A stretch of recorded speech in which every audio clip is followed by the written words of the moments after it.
Dje në ora 10 në fshatin Jazhinc, zyrtarët policor nga sektori për punë të brendshme Tetov kanë privuar nga liria një 47 vjeçar nga po i njëjti fshat për shkak të dyshimit se gjatë muajve mars dhe prill në rajonin e stacionit policor të Tearcës ka kryer disa vepra penale, vjedhje, vjedhje e rënd dhe vjedhje e rënd në tentativë, të dënueshme sipas neneve 235 dhe 236 të kodit penal. Ai është mbajtur në stacionin policor të Tetovës për procedurë të mëtejshme. Dje në ora 14:15 në departamentin për punë të brendshme Gostivar, nga qendra medicinale Gostivarit është denoncuar se tek ata është dërguar një person i lënduar pas rënjes nga automjeti. Pas verifikimeve të kryera, është vërtetuar se bëhet fjalë për një 27 vjeçar nga Gostivari. Gjegjësisht, ai duke drejtuar një 4 ciklet pa tabela regjistrimi dhe pa patent shofer në një rrugë malore midis fshatrave Reçan dhe Duf, ka humbur kontrollin dhe është rrëzuar, me çrast ka pësuar lëndime të rënda trupore. Është njoftuar prokurori publik, ndërsa këqyrjen e vendit të ngjarjes e ka kryer ekipi i departamentit për punë të brendshme Gostivar.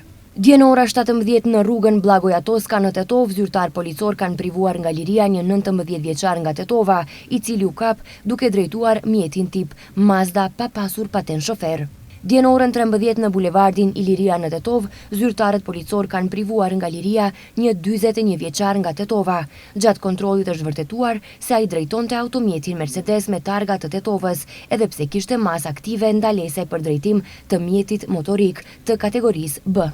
Dje zyrtar policor të stacionit policor në Tearcë kanë arrestuar një 37 vjeçar nga fshati Jazhinc pas 2 denoncimeve paraprake për sulme fizike. Gjegjësisht një 29 vjeçare nga fshati Sedllarev dhe ka denoncuar në oborin e shtëpisë së prindërve të saj në fshatin Jazhinc, ku është sulmuar fizikisht nga i denoncuari, i cili është kushëriri i saj, ndërsa më vonë një 31 vjeçar nga Sallareva, bashkëshorti i 29 vjeçarës, ka denoncuar se derisa ishte me automjetin e në fshatin Jazhinc është sulmuar fizikisht. Dje në sektorin për punë të brendshme Tetov, një burr 53 vjeçar nga Tetova ka denoncuar se është mashtruar nga një person nga fshati Dobrosht. Sipas denoncimit, në tetor të vitit 2024, përmes rrjeteve sociale, ai ishte marrë vesh me të denoncuarin për kryerjen e punimeve ndërtimore në vlerë prej 860 eurosh, me çrasti ka paguar 400 euro kapar. I denoncuari edhe pas 18 muajsh nuk i ka filluar punimet dhe u është shmangur kontakteve.